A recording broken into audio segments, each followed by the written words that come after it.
Welcome, everybody. This is Tan Jagaro from Empty Cloud Monastery, and we have Tan Wade with us. And so together we are going to discuss the three higher trainings, or the three trainings, or I think there might be some other synonyms as well. The three trainings as sīla, samādhi, and paññā. Is that right? The morality, concentration, and wisdom. Mm-hmm. Wonderful. Okay. Yes, Venerable Jagaro is down the lion's share of preparation for this evening's live stream. Bhante Sud also asked us to choose a sutta to read from for this topic, the three trainings, and then have a sort of panel-style discussion. And so Venerable Jagaro very kindly found not just one, but two suttas for us to use for this evening's discussion. So why don't we do Namo Tassa first, and then invite Venerable Jagaro to read for us. Okay. Namo Tassa Bhagavato Arahato Samma Sambuddhassa. Namo Tassa Bhagavato Arahato Samma Sambuddhassa. Namo Tassa Bhagavato Arahato Samma Sambuddhassa. Okay, so Venerable Jagaro, ask if you'll do the honors. Sure. Let us know the name of the sutta and perhaps the Nikaya as well, if you can. Yes. Got it there? Great. So these are both from the Anguttara Nikaya. It's Anguttara Nikaya 3.90. I'm going to be reading from Bhikkhu Venerable Sujata's translation, and I think in the number for Ajahn Jeff's translations, I think it might be like 3.88. It's a slightly different number, and maybe somebody here understands the whole numbering systems a little bit, but I apologize to interrupt, but just occurred to me, I wonder if it's possible for us to copy and paste the link into one of those windows for people who are live streaming? Sure. Okay. I think we could do that. Do you know if it's possible to share a screen? I don't know if it's possible. You can put the link in. Okay, so we just put at the end down here, this where it says post a comment. Okay, so this is 3.90. Oops, I did it Twice. Okay. 3 times. 3 times. Oh, good. Okay, very good. Tutyampi, tatyampi. Okay, very good. How did that happen? Okay, whatever. Good. They have it. That's great. Yeah, that's interesting. It's a book of 3, so it's fitting. Okay, I'm not gonna ask. So yeah, so there's a link if you like to follow it.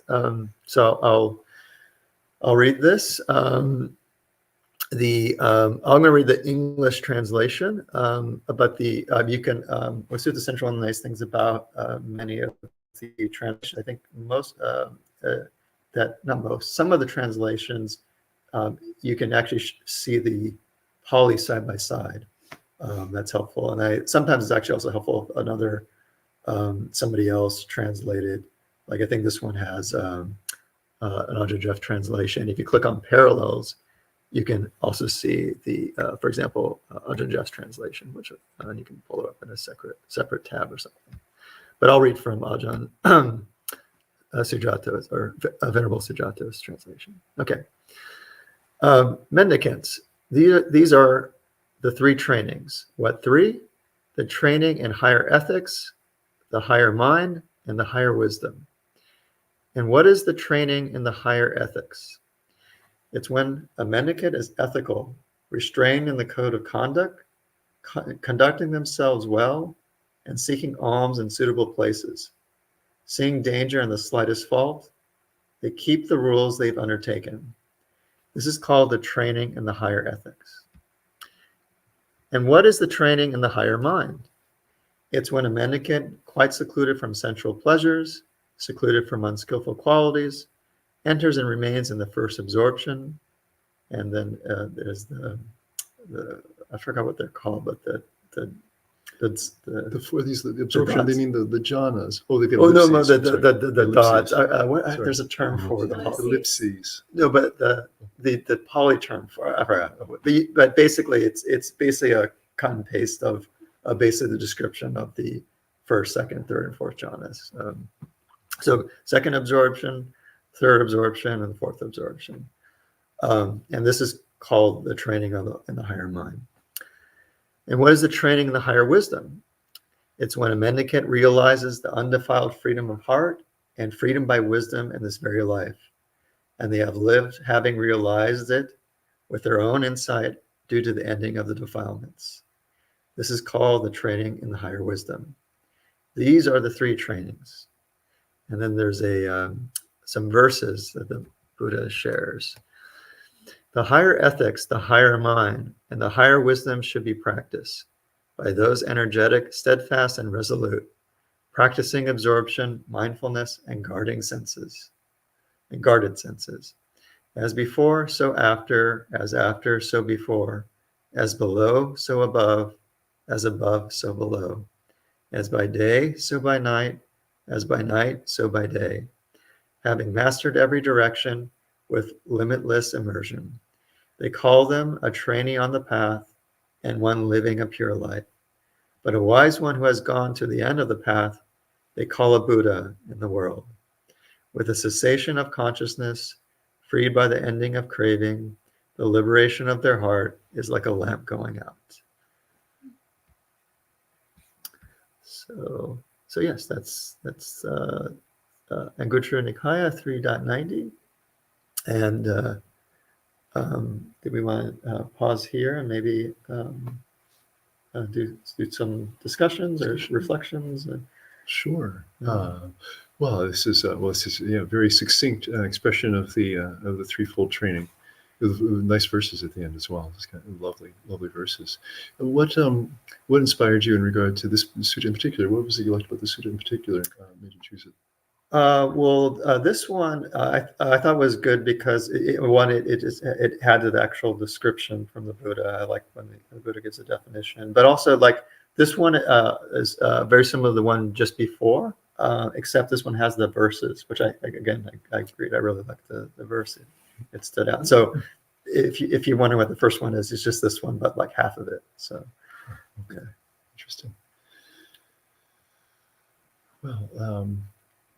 Let's see what to comment on. So the sīla, samādhi, and paññā, and we have typically the Noble Eightfold Path is also organized or considered to be organized in this way. I think it's referred to in the suttas as being organized in this way.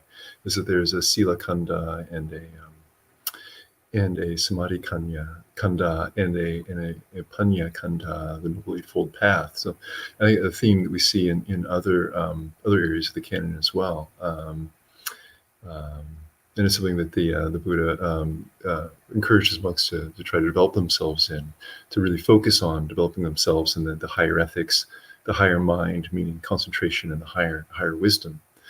So it's really fundamental to the Buddhist path for those who are trying to attain enlightenment. One of the things I noticed is that they have or the Buddha has in the sutta rather, this phrase, seeing danger in the slightest fault. They keep the rules they've undertaken.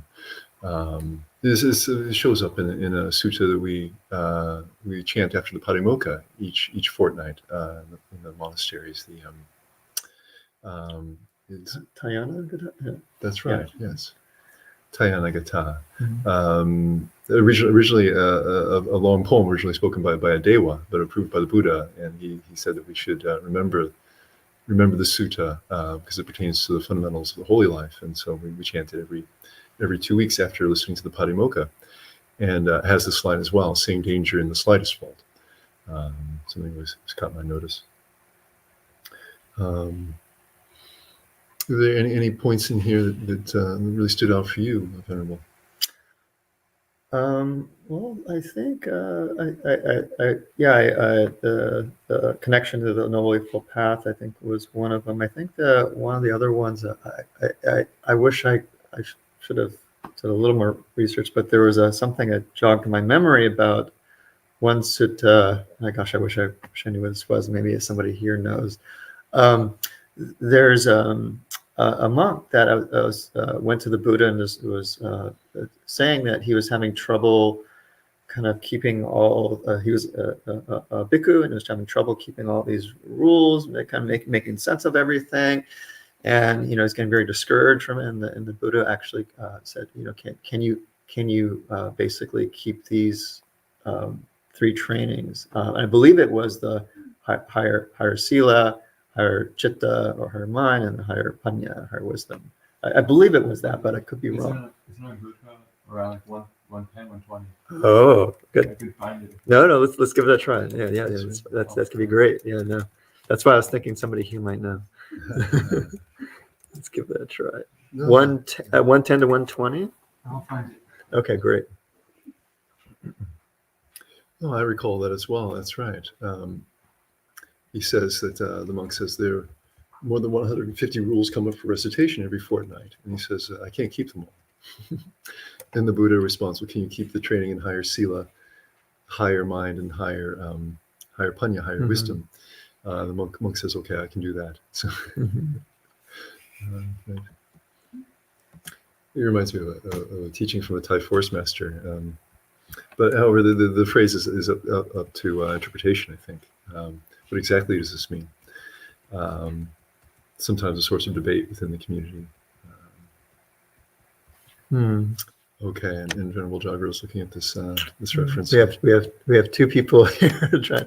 I'll leave it to one person to find it. So that was one of the things that came to mind. I think in another aspect that I appreciate just from the verses, and I think that this is something that one of the things that the Buddha and other masters have reinforced many times. So kind of that energetic, steadfast, and resolute. He's like before and after and below, by day and by night. So basically, it's this sense of practicing steadily, persistently in all contexts. And that's one of the things I remember. I just recall. I have this kind of intuition or memory that just about every, not just the Buddha, but also like kind of a modern day or recent modern day masters have encouraged this kind of exertion of steady effort in all contexts. And so this is one of the things I liked about this particular verse. I just kind of like how it's phrased. So, oh, great. 84. 84? Okay, great. The young Vachi. Okay, so this is the Kubodhi's translation. Thus have I heard, on one occasion, the Blessed One was dwelling at Waesali in the hall with a peaked roof in the great wood. Then a certain Waji Bhikkhu approached the Blessed One, paid homage to him, and said to him, Bhante, every half month more than 150 training rules come up for recitation. I cannot train in them. Can you train in the 3 trainings, Bhikkhu? The training in the higher virtuous behavior, the training in the higher mind, and the training in the higher wisdom. I can, Bhante. Therefore, Bhikkhu, train in the 3 trainings, the training in the higher virtuous behavior, the training in the higher mind, and the training in the higher wisdom. As you train in them, you will abandon lust, hatred, and delusion. With the abandoning of lust, hatred, and delusion, you'll do nothing unwholesome or resort to anything bad. Then, sometime later, the Bhikkhu trained the higher virtuous behavior, the higher mind, and the higher wisdom. As he trained in them, he abandoned lust, hatred, and delusion. With the abandoning of lust, hatred, and delusion, he did nothing unwholesome and did not resort to anything bad. Thank you. I wonder if we can relate something that would be relevant to lay practitioners, for example, on this point. Oh, are you finding the well, I was trying to just get to the link. But, great. Okay, let's do that first. Yeah. Okay. Yeah, great. Okay. I just want to maybe 84. That's sorry. This is like a different numbering system. Oh. I'm not gonna. I know somebody knows how to translate the numbering system. I'm not gonna bother right now. It's okay. Good reading. So. So the question was around how to translate this for lay. I mean, I feel like it translates pretty directly, but was there something in particular, like in terms of, like for me, like the, somebody that's like, for example, a lay practitioner that's practicing the 5 precepts or the 8 precepts very diligently in the same way that the Buddha describes. And if one is, if a lay, just to translate, if a lay person is ethical, restrained in the 5 or 8 precepts, conducting themselves well, and let's say instead of seeking alms, performing work that's not harmful, seeing danger in the slightest fault, they keep the 5 or 8 precepts they've undertaken. I mean, I'm just extrapolating, but that would seem very in line with what the Buddha was. And then similarly, the higher mind would translate very well around training in the 4 jhanas. And then similarly with the higher wisdom, any stage of enlightenment. Yeah. Sadhu. Yeah. It was I remember talking about the Noble Eightfold Path recently, and I didn't know if I could recount all of the forms of right livelihood. Oh, right. So it should probably it's very relevant for lay people. I think. I think I was able to remember 4 or 5 of them. You mean? Are you referring to the forms of not right livelihood, or Well, that's right. Yeah, right. Because there's stayed in the negative. Right, the negative. Yeah, because I know those. I'm not sure if like there's all the ones that are okay. Yeah, the ones that are okay. So I wonder if between the 2 of us we can put it together. I think so. I think we can. Okay. So we've got not trading in weapons. Yes. Not trading in poisons. Yes. So maybe we've got someone's found a reference for us already on the book. Wow. Not trading in poisons. Not trading in. Okay. Do you want to just go and read it? Okay, I'll just read it. Okay. Trading in weapons. I'll just do the 2 ones. So trading in weapons, trading in poison, trading in living beings, trading in meat, and trading in intoxicants. Intoxicants. Okay. Okay. Right. Okay. Trading in living beings. Okay. Like things like slavery. So I guess both human beings and animals probably. Mm-hmm. Okay. So if a lay person's trying to follow the Noble Eightfold Path and they find a career that doesn't involve those, mm-hmm. and then you refer to the 5 precepts, mm-hmm. excuse me, and the 8 precepts. We've also got under the right speech, we have some additional forms of speech to abstain from that we don't mm-hmm. find in the 5 precepts or the 8 precepts. Mm-hmm. So we'd have abstaining from. So the one that would fall within the 5 precepts would be abstaining from lying, and then another one would be abstaining from divisive speech, mm-hmm. abstaining from harsh speech, and abstaining from idle chatter. Mm-hmm. Okay. And in the 8 precepts, we have some pseudo references for. I always like to put a plug in for the Uposita Day. So this is my chance. I see an opening. There we go. So we have in the suttas the Buddha responding to a question from Tamika in the Sutta Nipata about what is the path for monks and what is the path for lay people, for bhikkhus and bhikkhunis and for lay people. And the Buddha responds with a long treatment of the path for renunciants. And then he says, and the path for lay people is going to be a little bit different because of their lifestyle. And he indicates the weekly Uposita Day as being integral to the path for lay people, which he says to follow the 8 precepts, also practicing the 5 precepts the rest of the time, and practicing giving as well. And then he goes into much more detail for Lady Visakha also in the Anguttara Nikaya and the sutta, the Mulu Uposita Sutta, recommending to follow the 8 precepts on the Uposita Day, and he gives her 5 meditation objects that she can practice, relating the practice of meditation to the practice of cleaning. For example, one example he uses is cleaning a mirror. We can clean the mind on the Uposita Day using the meditation subjects. And he says that this is he says that this actually, in that sutta, he relates this to the path to heaven, He says the supposed today is incredibly valuable because it's the pathway to going to heaven, actually. But he noting in the sutta that the qualities by which someone is reborn in the heavens, these are actually, if you compare, they're actually the same qualities that are prerequisites for the Noble Eightfold Path as well.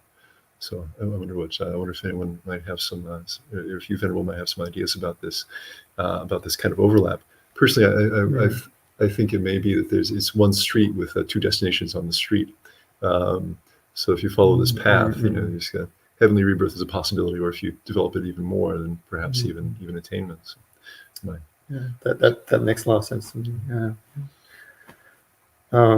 So why don't we, if you're okay, we can do the next sutta, which is a little bit longer. So I wanted to get to that, and I also want to leave some time for questions. So, so this next one, I'll, oops, not that one. I will copy and paste the link so people can follow. Copy, streaming it. Okay. Paste. Oh, interesting. Okay, so that's why it showed up 3 times. So I wasn't like doing it 3 times. It just automatically does it 3 times. Okay. All right. wow. Okay. Interesting. So yeah, apologies for the repetition. I think it's some link or bot or something that's doing that. Okay. I think it's going across all the platforms. All the different platforms. Yeah. Okay. So this is Anguttara Nikaya, at least according to Sutta Central, 3.88. It's probably some slightly different number for other numbering systems. This is Bhante Sujato's translation, and the title is Training, or the 3rd version of the training. Mendicants, each fortnight, over 150 training rules come up for recitation, in which gentlemen who love themselves train. These are included in the 3 trainings. What 3? The training in the higher ethics, the higher mind, and the higher wisdom. These are the trainings that include them all. Take the case of a mendicant who has fulfilled their ethics, immersion, and wisdom. They break some lesser and minor training rules, but are restored. Why is that? Because I don't say they are incapable of that, but they're constant and steady in their precepts regarding the training rules that are fundamental, befitting the spiritual path. They keep the rules they've undertaken. They realize the undefiled freedom of heart and freedom by wisdom in this very life, and they live having realized it with their own insight due to the ending of defilements. If they don't penetrate so far, with the ending of the 5 lower fetters, they're extinguished between one life and the next. If they don't penetrate so far, with the ending of the 5 lower fetters, they're extinguished upon landing. If they don't penetrate so far, with the ending of the 5 lower fetters, they're extinguished without extra effort. If they don't penetrate so far, with the ending of the 5 lower fetters, they're extinguished with extra effort. If they don't penetrate so far, with the ending of the 5 lower fetters, they head upstream, going to the Akanita realm. If they don't penetrate so far, with the ending of the 3 fetters and the weakening of greed and hate and delusion, they're a once returner. They come back to this world once only, then make an end to suffering. If they don't penetrate so far, with the ending of the 3 fetters, they're a one-seater. They will be reborn just one time in a human existence, then make an end of suffering. If they don't penetrate so far, with the ending of 3 fetters, they go from family to family. They will transmigrate. They will transmigrate between 2 or 3 families and then make an end to suffering. Thank you. If they don't penetrate so far, with the ending of 3 fetters, they have at most 7 rebirths. They will transmigrate at most 7 times among gods and humans, and then make an end of suffering, or end of suffering. So, mendicants, if you practice fully and succeed, if you practice fully, you succeed fully. If you practice partially, you succeed partially. These training rules are not a waste, I say. And so So I'm actually very curious to read or to find Bhante Bhikkhu Bodhi's translation. Do you happen to know the right number for this? Yeah. Great. Drew is the go-to man for the sutras tonight. Yeah, thank you, Drew. It's like a a delight flash. having Drew here. It's an absolute delight. One of our yogis. So part of the reason why I was interested is because some of these I actually have questions about, and I'm sure maybe some other people have questions in terms of some of the, like, what is exactly does it mean to be extinguished upon landing or extinguished without extra effort? And I'm wondering if Bhikkhu Bodhi has some footnotes or maybe other, Bhante, you have some ideas for what these things mean. Some of them I'm not sure. Upon landing, I don't. And it's one of those things we've read, but I don't remember. Yeah. There's another, there's not About the what these mean? Yeah. Oh, really? Yeah, it's 7. Okay, great. It's that. Sadhu. It makes the analogy of like a bowl that's been heated all day. When it's struck, the ship flies off and is extinguished. It flies off. And just before it hits the ground, it's extinguished. It flies off, hits the ground. It's extinguished. Okay. I think I recall somebody. I haven't read that one, but I recall somebody referring to that sutta. One of the things I found interesting was the you mentioned actually before we started the session this evening that there was a kind of a twist or a surprise at the end, I think, something like that. That the reference back to the training rules, actually. We're talking about very high attainments, and the Buddha introduces it with talking about the value of keeping the training rules, the monk's training rules. And then at the end, he circles back to the training rules again. So I thought, I was struck by that talking about such high dhammas, such high attainments, then bringing it back to something so fundamental to the monk's life. I appreciate it. Yeah, and another thing what I appreciate about the sutta, there's different ways we can teach, right? One way we can teach is, pointing out the drawbacks, for example, of breaking precepts, right? And all the unfortunate things that can happen as a result of breaking precepts. And what this is another way of teaching. Thank you, Drew. Another way of teaching. He's actually encouraging people and actually commenting on the value of keeping precepts, even if some are, let's say there's like a minor rule is not quite, followed exactly, right all the time. For those that the monastic form, we have lots and lots of we have kind of like the core rules, but there's lots and lots of minor rules, and sometimes I remember, for example, today I had a lack of mindfulness. So we're supposed to actually, for example, our bowls, we're supposed to take care of them, and there's a lot of rules around taking care of them. For example, if you go through a doorway that's not propped open, we're actually supposed to carry it strapped. So the idea is basically we have a door kind of swinging open and accidentally break our bowl. And so, lack of mindfulness, I went through a doorway without strapping it, and I was like, and of course, there's nothing ethically wrong about that per se.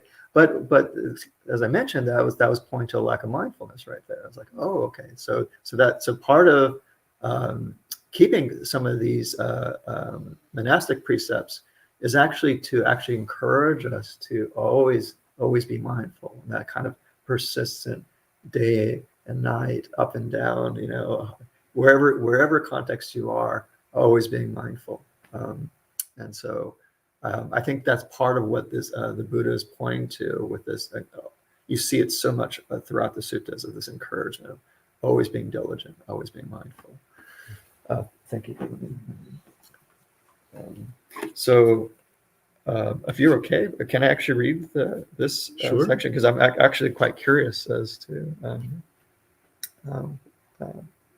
Okay, so let's see here.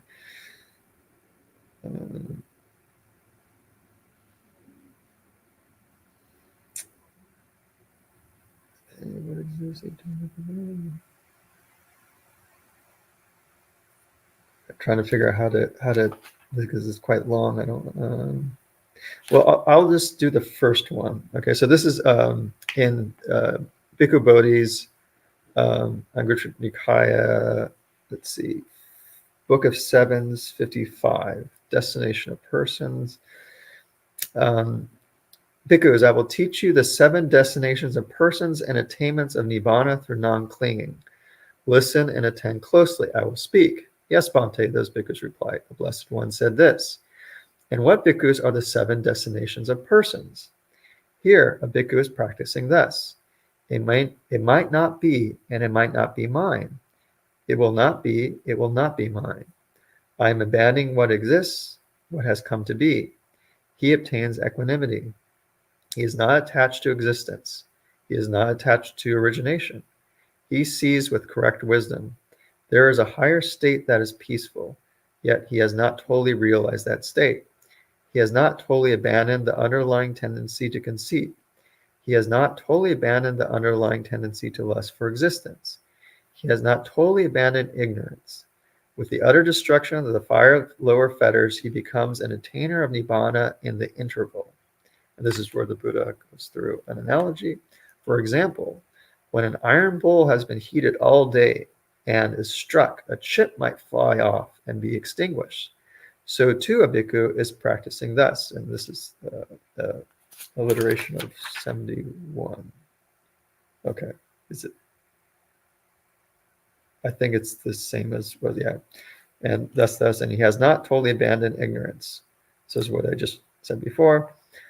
With the utter destruction of the 5 lower fetters, he becomes an attainer of Nibbana in the interval. Let me do the second, at least the second one. Then a bhikkhu is practicing thus. It might not be, and it might not be, it might not be, and it might not be mine. It will not be mine. I am abandoning what exists, what has come to be. He obtains equanimity. He is not attached to existence. He is not attached to origination. He sees with correct wisdom. There is a higher state that is peaceful, yet he has not totally realized that state. He has not totally abandoned the underlying tendency to conceit. He has not totally abandoned the underlying tendency to lust for existence. He has not totally abandoned ignorance. With the utter destruction of the 5 lower fetters, he becomes an attainer of Nibbana in the interval. For example, when an iron bowl has been heated all day and is struck, a chip might fly off, rise up, and be extinguished. So too, a bhikkhu is practicing thus, etc., with the utter destruction of the 5 lower fetters becomes an attainer of Nibbana in the interval. I'm a little confused by well, I'm just going to make sure I understand the difference between number 1 and number 2. When an iron bowl heated all day and is struck, a chip might fly. Oh, okay. So the first one, the chip might fly off and be extinguished. And the second one, a chip might fly off, rise up, and be extinguished. Okay. So the third one, bhikkhu is practicing thus. It might not be, and it might not be mine, etc. And it goes, with the utter destruction of the 5 lower fetters, he becomes an attainer of Nibbana interval. And this is the third analogy.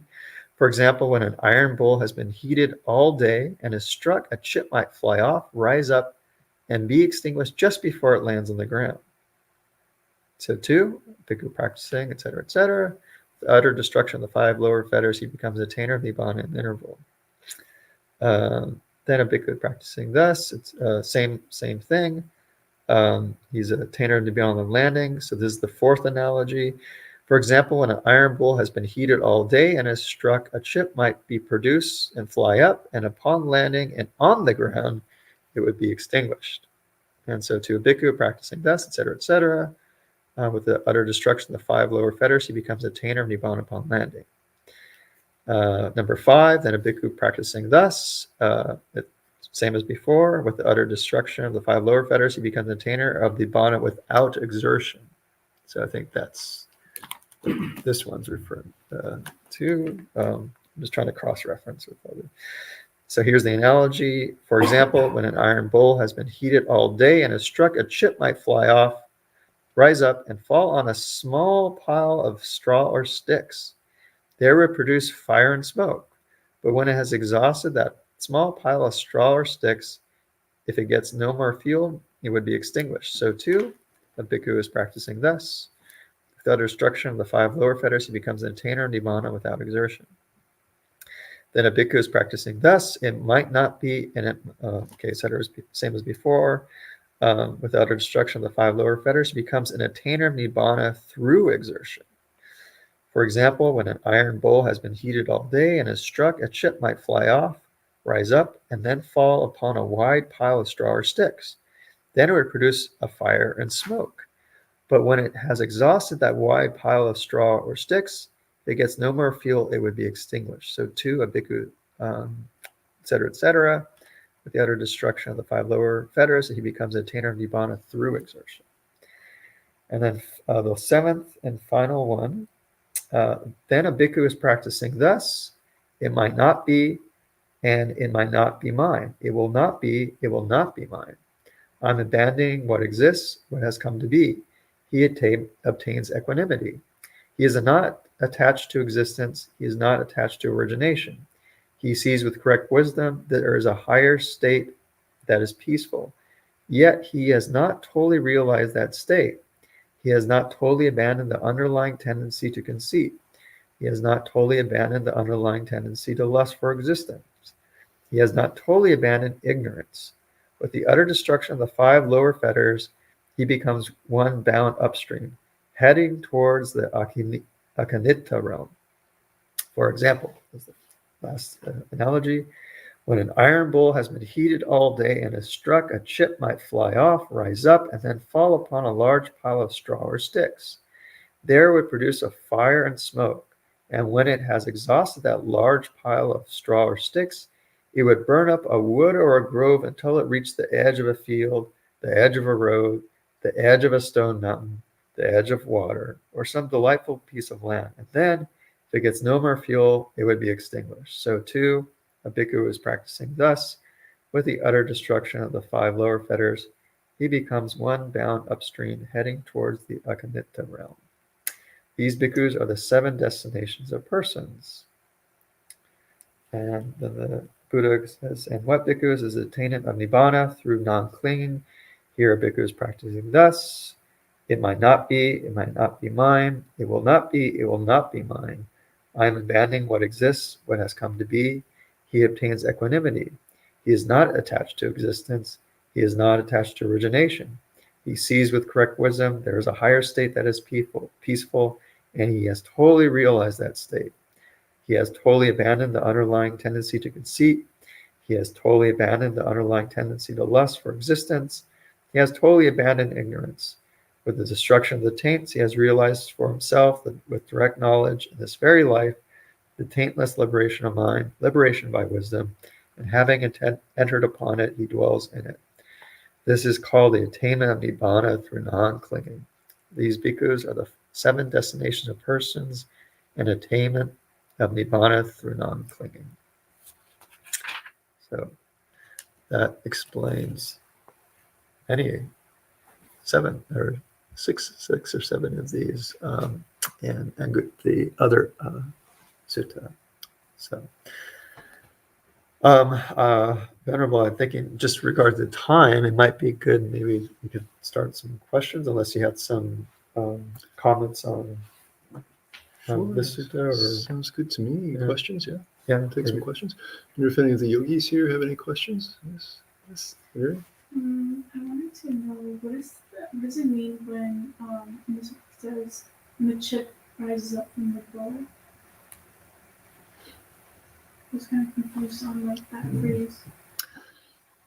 Right. So the Buddha is giving an analogy of the way I can best maybe describe this is often nibbana is described as like cooling off. I think quite literally it means to cool down, and so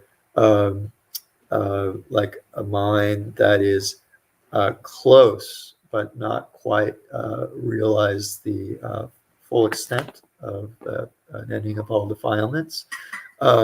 There's still something hot and agitated to that mind, even though it's quite, so instead of completely being on fire, so to speak, this is a case where it's a hot, how do you call it? An iron bowl, right? It's hot, right?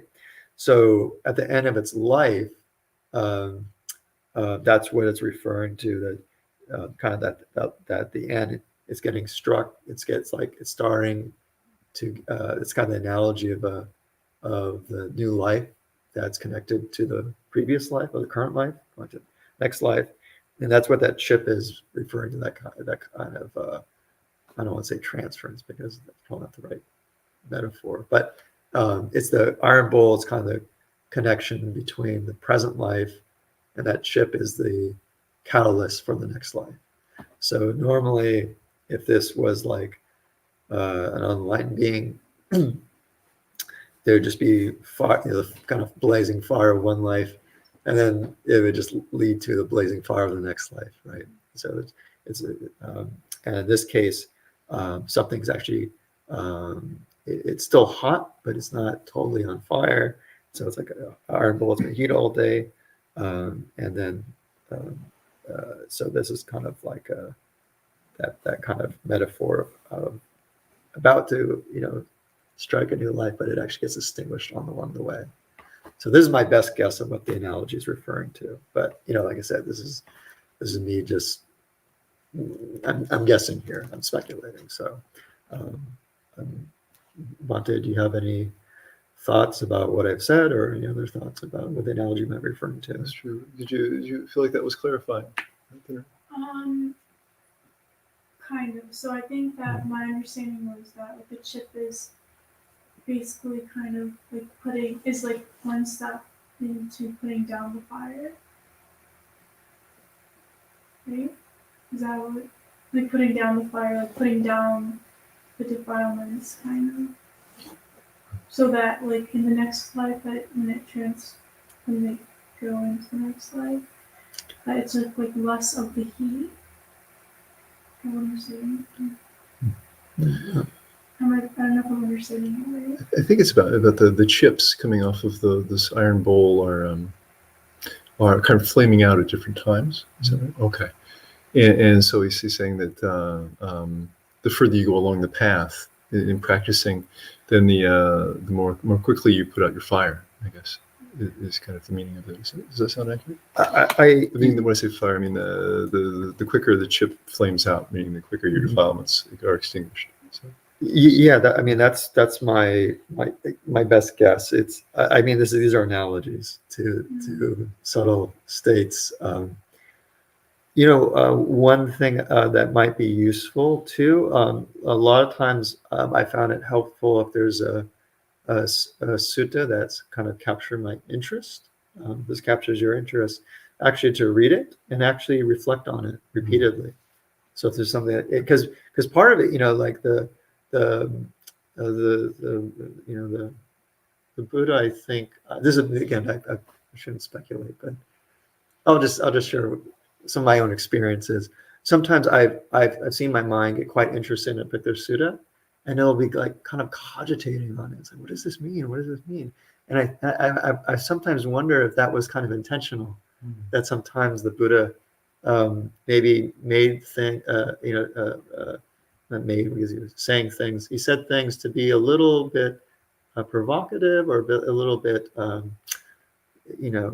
colorful. Evoke certain images that would send, and it's in purpose of getting our minds to keep reflecting on it.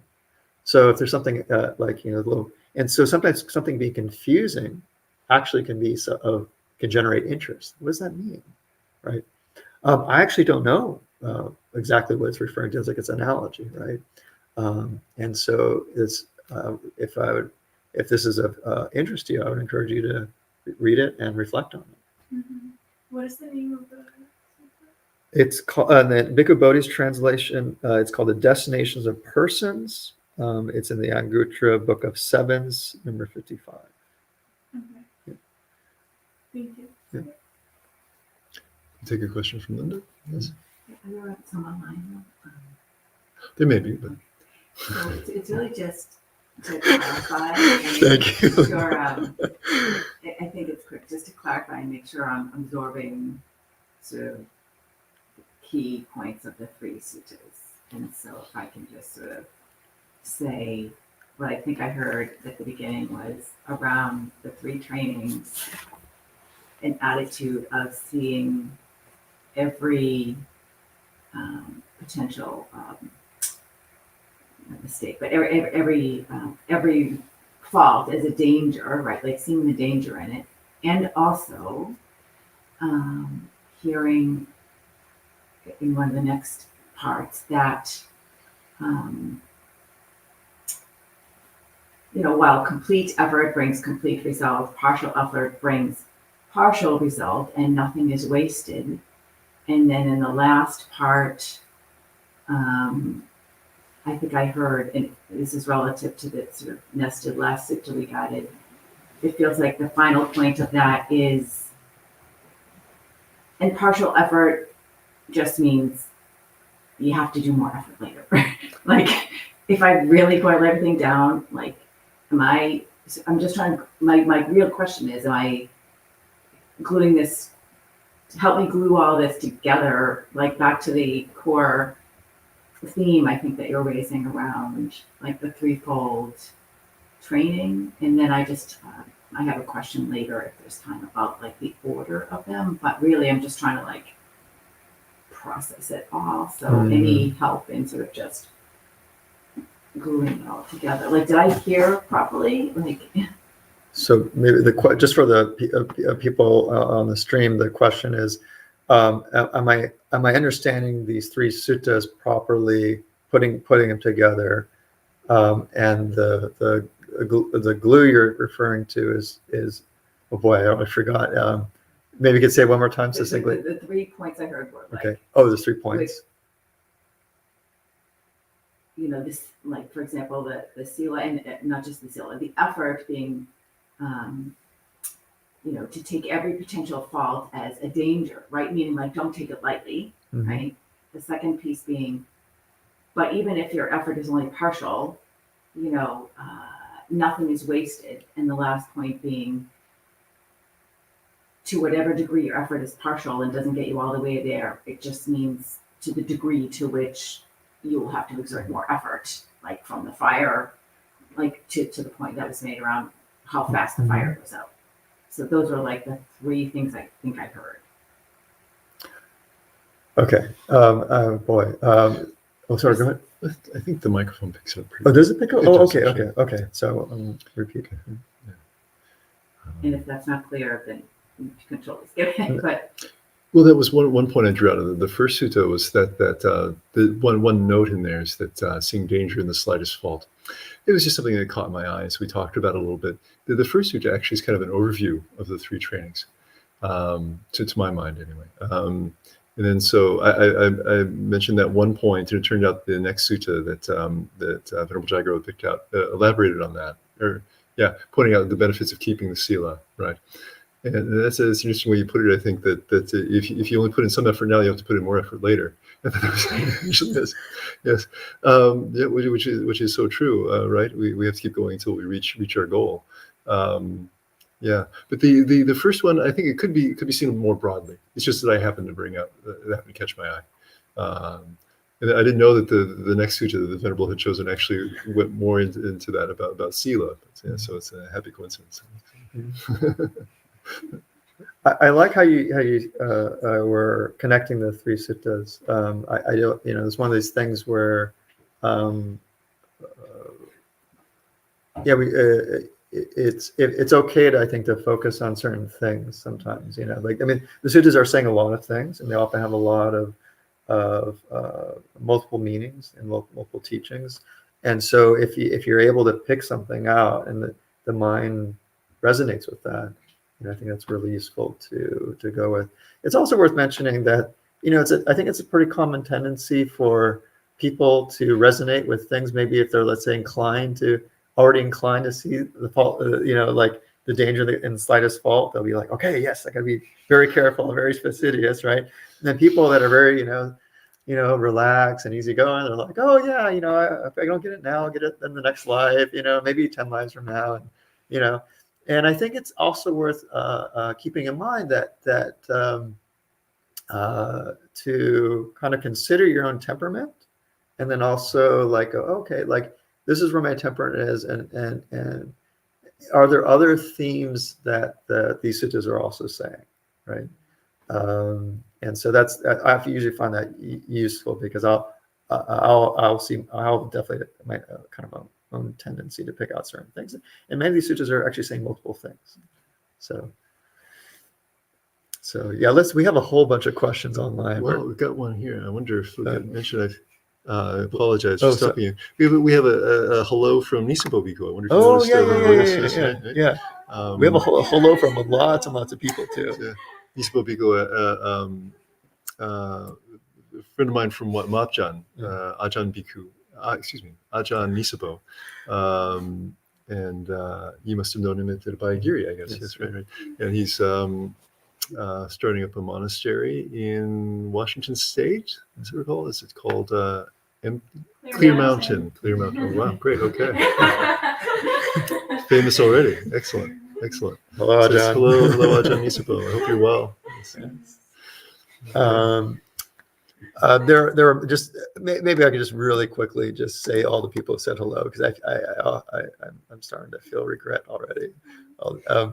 Let's say Julie, Rick, Kumu, Bhumika, Janaki, Manal, Sud, Yankee Apple, John Bays. A difference is spreading. Meta low. Okay, Meta low. Of course, Ajahn Nisabo, Maria. A Thai. Can you read this? Oh, okay. I'd probably not. Okay. That's terrible. Okay. Sorry. I don't know Thai either. Difference is spreading. Okay. The question. Let's do the first question. Difference is spread. Here we go. First question. Is the purpose of this sutta for those who are further along the path and clearly differentiates between those who are progressing and the Buddha? It's interesting that completion of wisdom is the key distinction. Oh. Ante, do you have an idea what the question's about?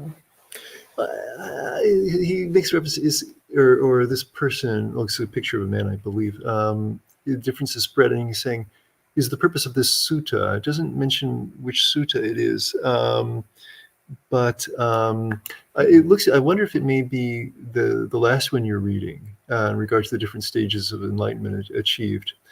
Differentiates between those who are progressing. It's interesting that completion of wisdom is the key distinction.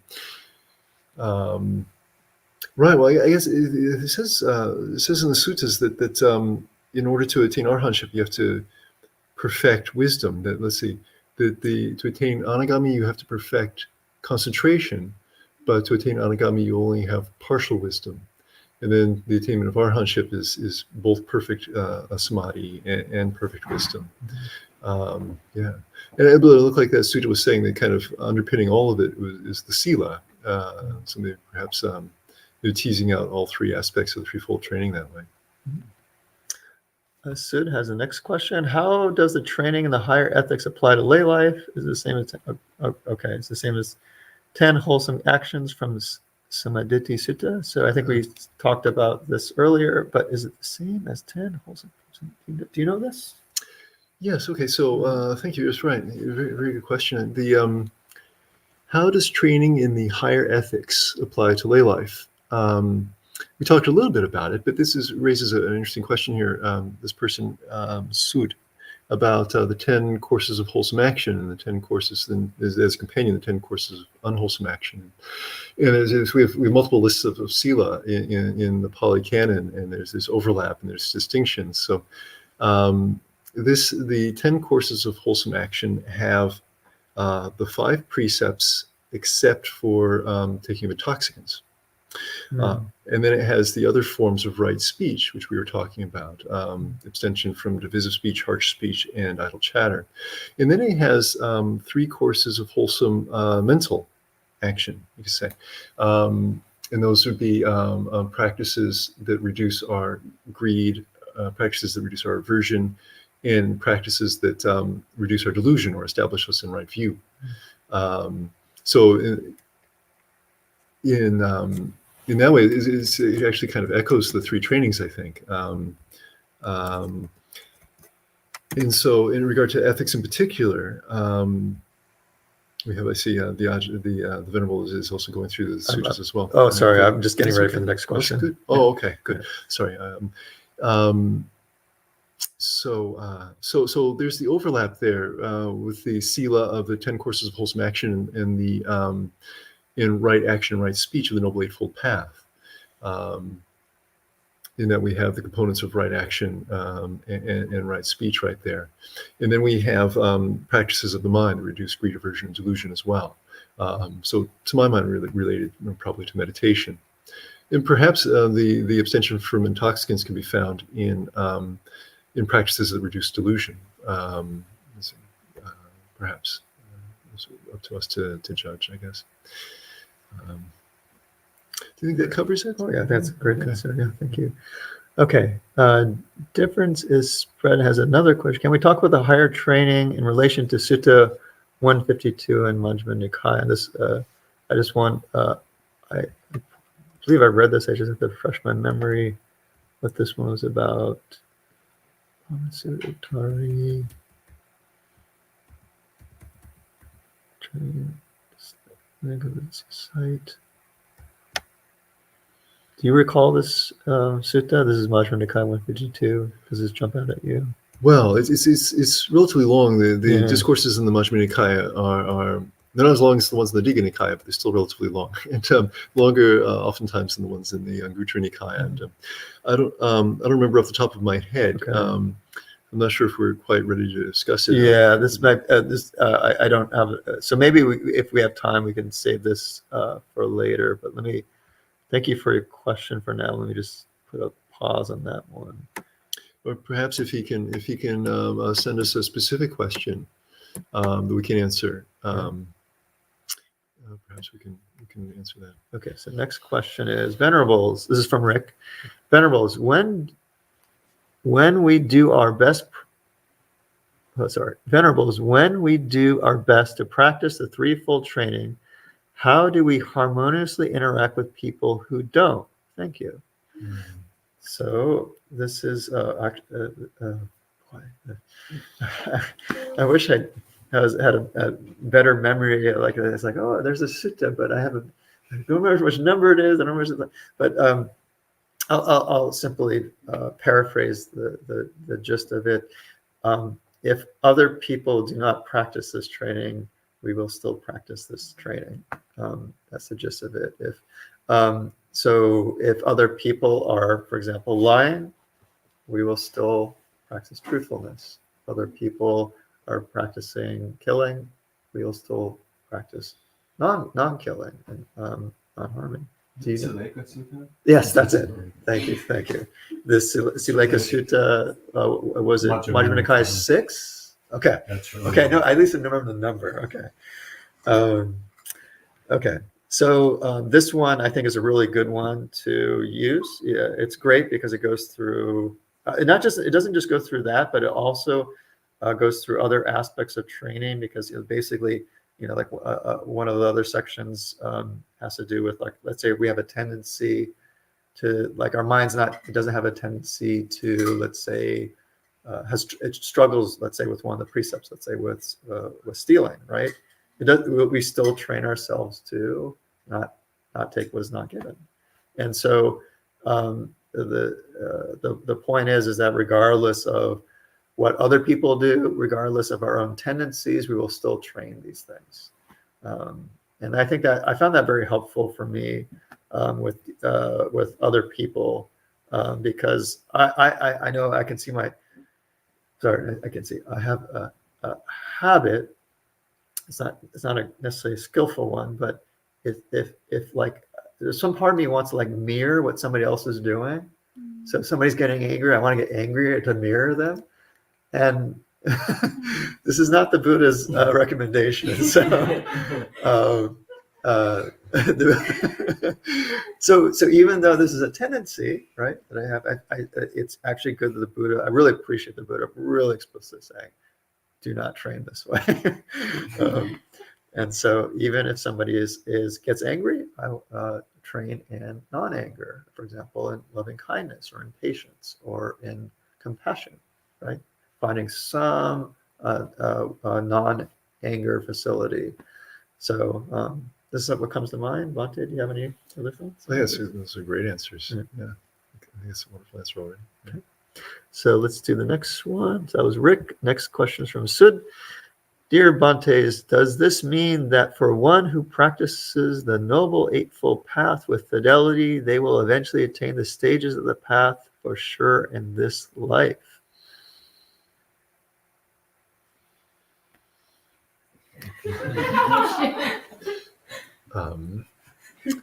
Well, it's I think that we use the term for sure.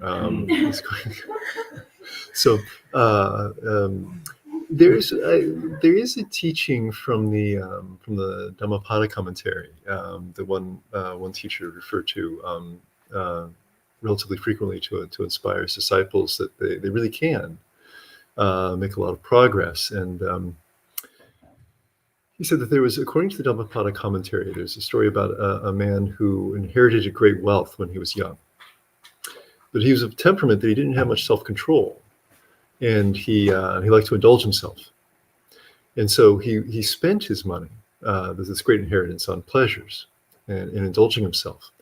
And until slowly over time, throughout his whole life, he actually spent the entire inheritance and died poor and quite sad. But the Buddha commented on this and said, actually, that person actually could have attained enlightenment. He could have attained arhatship if he had ordained when he was young and if he had practiced. But failing that, if he'd ordained later and practiced, he still could have attained anagami. If he'd attained in middle age, at midlife, he could have still attained sakadagami.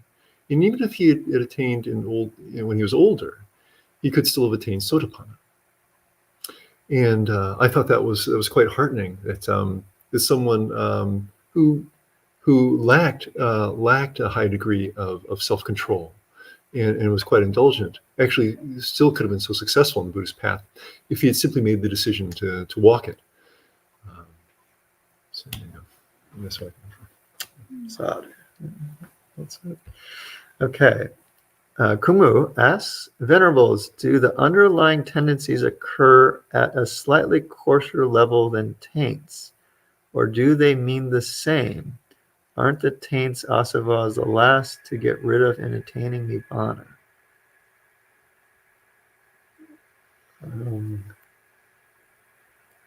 Bhante, I want to leave this to you. I actually don't, I'm not quite sure I understand the question, so it's a little hesitant to. Well, this is okay. Okay. We're getting into some distinctions here between underlying tendencies and then the taints. The taints that he mentions in parentheses, this person does mentions in parentheses that the taints are the asavas from Pali, which is a term that is if I understand correctly, is difficult to translate. I remember reading Bhikkhu Bodhi writing about difficulties in translating this word. Apparently, it literally means to flow in and flow out. And some have said that the term is commonly translated as underlying tendencies could perhaps be better translated as obsessions, such as the obsession with self. So there are different ways of looking at these words. With the asavas, there's a sutta where the Buddha, he says to a group of monks, why is it, monks, that this world looks like a tangled skein of yarn or matted rushes and reeds? And he says it's because of the mind flowing out and the rivers of craving, and so on. So do the underlying tendencies occur at a slightly coarser level than the taints, or do they mean the same? Aren't the taints, that is the asavas, the last to get rid of in attaining nibbana? Let's see here. Usually, when we were looking through those sutras before, it was actually making reference to the fetters, which I think are yet a different term altogether. And I think it require quite a bit of erudition to know if the list of what qualifies as an obsession or an underlying tendency and asawa and a fetter and so on. And so I'm afraid I'm not familiar with all the various distinctions. So for with the asawas, for example, I think in some sutras the Buddha refers to the asawas and even in place of dukkha and the Four Noble Truths. So there are asawas and there's the cause of asawas, for example. Whereas in the Four Noble Truths, typically the standard is we have there's dukkha and there's the cause of dukkha, so on like this. And so reading through the Pali Canon, I'm not sure if you could clearly enumerate all what makes up each of these different ones, but perhaps someone more erudite than I could. And so for example, the sutta we were just going through, it mentions the 10 fetters, and it says the last ones are things like restlessness and ignorance and the conceit I am. I'm not sure what the other two are. Ignorance and fifth one. Maybe we could talk a little bit. Maybe we can get if it was listed there. Actually, let's look it up. Let's look it up. I remember if it actually listed them. Okay, here we go. Sorry. No. Let's just. Okay. Working through that, trying to see. So let's say the last five: ignorance, restlessness, conceit, lust for material, and lust for immaterial existence. Those are those. Yes. Okay. Those are the last five. Yes. Actually, it's worth maybe just mentioning the first five. Of course, these are the first five are abandoned at this first stage of waking, or sotapanna. So first is Sakaya Ditti, so kind of the belief in this kind of permanent self. Second is Wiki. I can never pronounce this. Can you pronounce this? It's in the Pali. Wicikicca. I love when people pronounce it, but I can never pronounce it. Okay. Wikikicca. It's a great. So this is doubt. We often translate as doubt, in particular doubt about the path and doubt about the Buddha's attainments. Sīla Bhatta Paramasa, which is attachment to rites and rituals. Kama Chando, which is the essential desire, and Waipado or Bayapado or ill will. So, anyways, let's go to the next question. So difference and spread and says that sorry, too big a question. Thank you. Okay, but you can, if you have a specific question about that, you can write it in. And I think, oh wow, was that the last question? Okay. So we actually have a little time, I think, left. We go to. So we have a question here from you. Oh yeah. Okay. What is Wikipedic? Which one was that? It was restlessness or doubt. doubt? Yeah. It's doubt. Yeah.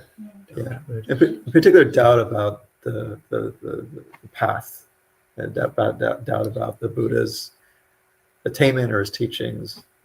So a stream enter is somebody who's. This is what I've. The kind of canonical description is like somebody who's experienced nibbana, and then therefore there's just no doubt about the Buddhist teachings. And I've also I heard people comment something to the effect of, like if somebody has so much faith in the Buddha, that's like also another way in. Like their faith is just so strong that's like a sort of a different type of certainty, but I don't know if that's really the case. Have you heard this before, or that one doesn't actually need to have that experience, that if one's faith is so strong, it sort of guarantees sotapanna? Well, it's an interesting question. I was thinking about this in relation to the five faculties and the five powers and the Bojjhangas, because we were discussing those recently, and thinking about the difference between paññā, wisdom, and saddha, being faith. And I don't know how much How much energy is there to hear about this? I mean, look at the yogis. Is there people are interested in this? Okay. I may, yeah, please. I may go. I may. And those watching at home may. We're already at 8:42, but so I may wax a little bit speculative here in my own thoughts on these. So, yogis say they're willing to listen. So who are here? So say. Well, so it seems to me that the term paññā, usually translated as wisdom or understanding, sometimes it's discernment. It has a little bit of a range of meaning, and perhaps it'd be a good question for me to bring up with Bhante Sudaso, considering his knowledge of Pali. There's a point in the suttas where the Buddha is talking about the different types of right view, meaning different ways that right view kind of is utilized or manifested in the path. And so, for example, Dhamma Vichaya, the investigation of Dhammas in the Bojjhangas, is listed as one aspect of right view. He says right view as Dhamma Vichaya, as a Bojjhanga factor, for example. If we use the term wisdom or understanding or discernment, as I recall, if I understand correctly, this is emphasis on knowledge that we have. But perhaps we could say that the paññā is both knowledge that we have and also this aspect of investigation, looking into things. Interestingly, at least some of the forest masters use this term paññā in this way. Paññā is an active quality of looking and investigating. I think endowed with right view. So you're investigating and looking at things from a certain point of view, from the point of view of right view. And so saddha, on the other hand, might be faith that you might have without having investigated. Okay. For example, if someone has a tremendous amount of faith in a teacher, if a teacher has earned their faith, and the teacher says, now focus on a meditation object, the student, the disciple might be able to do that, even if they don't, and they may be able to develop really good mindfulness and samādhi, for example. I think if even if they don't have much learning in the Buddhist teachings, for example. So it's a way that they can take steps along the path, and then experience wisdom arising after they've attained some samādhi, and they begin experiencing life kind of directly. There's a story actually. Maybe that's something to say kind of entertaining. Also, there's a story about someone who attained faith in the time of the Buddha, but because they were a tree deva. And as a tree deva, they saw the fantastic aura of the Buddha, and immediately developed a remarkable faith in the Buddha because of being able to see this, an aura and the parami surpassing that of normal people. And so in subsequent lives, they had this very solid faith in the Buddha, and it was motivation for them to practice. So that's maybe what I can offer. Was that clarifying? Anyone finding value in that, or was that more confusing? Okay. Thank you. Drew. Maybe Lynn has a question.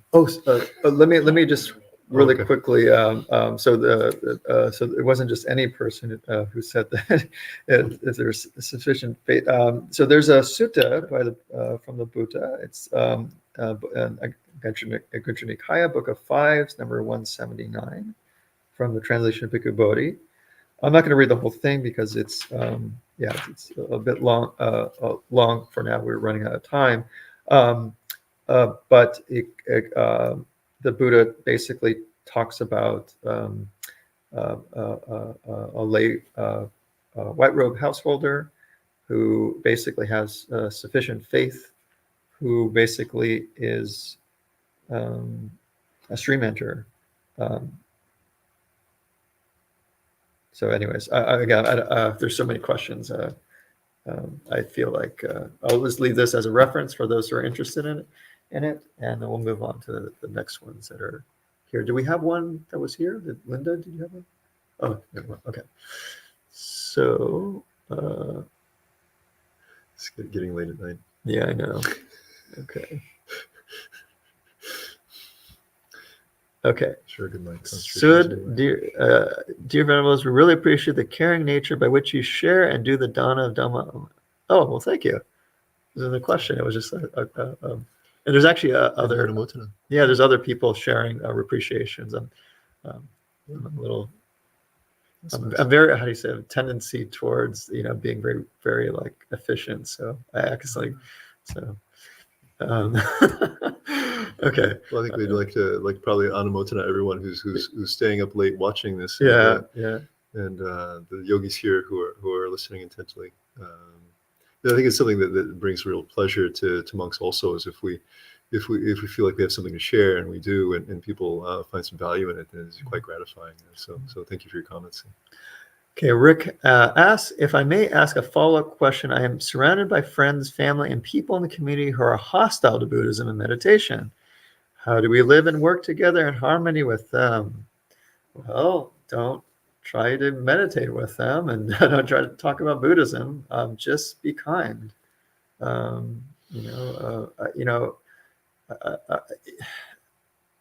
mean, I realize that's a bit of a curt answer, but yeah, I mean, it's okay, to bring up, what you're interested in to people, but yeah, if they're not interested in what you're doing, you don't. It's usually a good sign. Not, you don't have to bring it up again, and that's okay. If they're interested, they'll know what you do, and they'll come to you later. So that's a first thing that comes to mind is, just the focus on kindness and patience. Bhante, do you have any thoughts about this? Well, sure. Maybe I can offer a couple of ideas. It sounds quite extreme. I'm surrounded by friends, family, and people who are hostile to Buddhism and meditation. I'm sorry to hear that, Rick.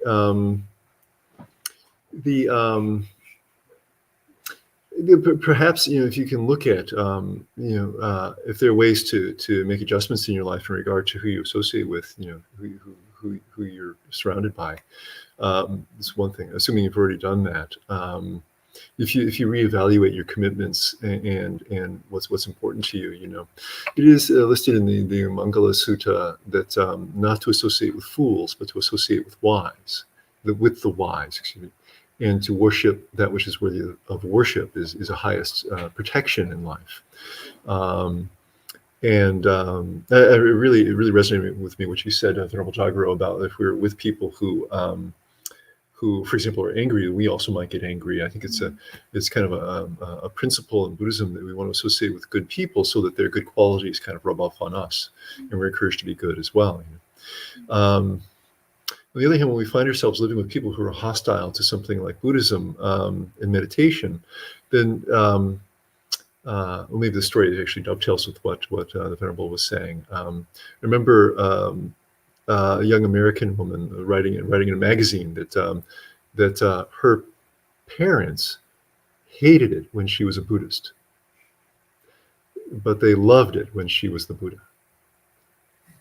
And so maybe that's a tack you can take, if you can just try to have all those wonderful qualities without identifying yourself or identifying it as Buddhism or anything like that. Next question. Venerables and friends, the faith leading to Nibbana thing is found in the Samyutta Nikaya 25.1 through 25.10. Faith follower and Dhamma followers guarantee stream entry.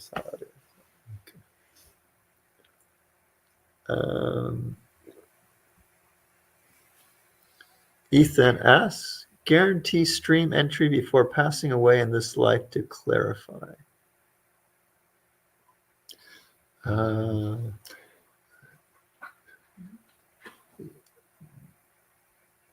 Ethan, can you maybe or maybe we're running out of time. Maybe in the monk. Someone commented. Oh, somebody commented. Oh, okay. Yeah. Maybe on monk chat. Oh. If you can. Okay. Oh, you know what it means? I think Okay. I do. Yeah, Actually, go for it. based on somebody followed up with a comment, and so I think I recognize it. Isn't that called Saddha Vimutti? Oh, okay. The next one, Kumu made a comment. Ethan, isn't that called Saddha Vimutti? Vaguely remember that sutta. That's right. Okay. So maybe I know what this is referring to. Maybe it's referring to the Saddhanusaran and Dhammanusaran. Maybe we'll make this the last one. If so in the suttas, there's a reference to the Saddhanusaran and Dhammanusaran. The Saddhanusaran being a follower by faith, the Dhammanusaran being a follower by Dhamma.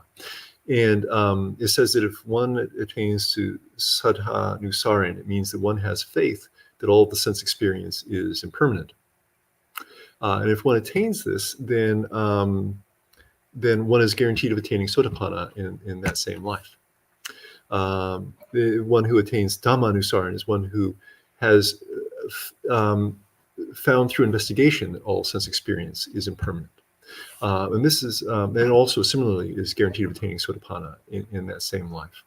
The distinction being, if I understand correctly, is that they may have faith or see through investigation that all sense experience is impermanence, but they may not have an understanding of the Four Noble Truths, which is kind of a more complete, as a broader teaching. And then the suttas talk a little bit more about this, about what actually qualifies as Dhammanusaran, the one who investigates.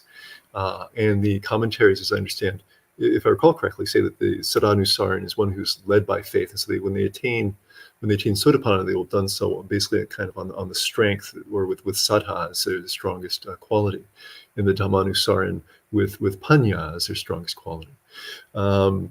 One thing I find interesting about this is that the path is graded. It comes in stages. So if you can attain concentration, for example, you can. It's really good karma. It's good kamma. The attainment of concentration, experiencing piti, for example, and the higher stages of concentration, and very pleasant in the here and now as well. If you attain the first insight knowledge, you become aware of the distinction between mind and matter. So the mind becomes self-aware and realizes that it's distinct from the body and from sense experience, for example, and so it's the basis, I guess, for overcoming fear of being annihilated at death, if I understand correctly. And so that's well before reaching the end of the insight knowledges, for example. That's the first one. And this is another way of stating it, that if you can get to, if you have faith that all sense experience is impermanent, or if you gain the insight through investigation that all sense experience is impermanent, then actually at that point, even though you haven't gone all the way through the insight knowledges, I guess, this is stated in different terms, I'm not sure exactly where it is, that you at least reach that guarantee that within this life you will see the Four Noble Truths and attain Sotapanna, according to the sutta. And so, yeah, we can start experiencing benefits earlier along the path. That's the way to state. Should we make that the last one? Yeah. Okay. So yeah, thank you everybody online. Sorry we couldn't get to all the questions, but please, if you have any questions that you'd still like to ask, you can, we have monk chat on Friday, I believe. You can always bring that up there, or come to the monastery, as I think Bhante Siddhasa and I have something like to say. So yes, we'll say goodbye to everybody online, and also good night to the residents. And then Should we sadhu the sutras and the teaching? Yes. Okay. Sadhu, sadhu, sadhu. Thank you, Venerable, for preparing everything. Oh, you're welcome, and thank you for expounding on the Dhamma. Well, thank you. Well, likewise, very insightful answers. Okay, let's end the book.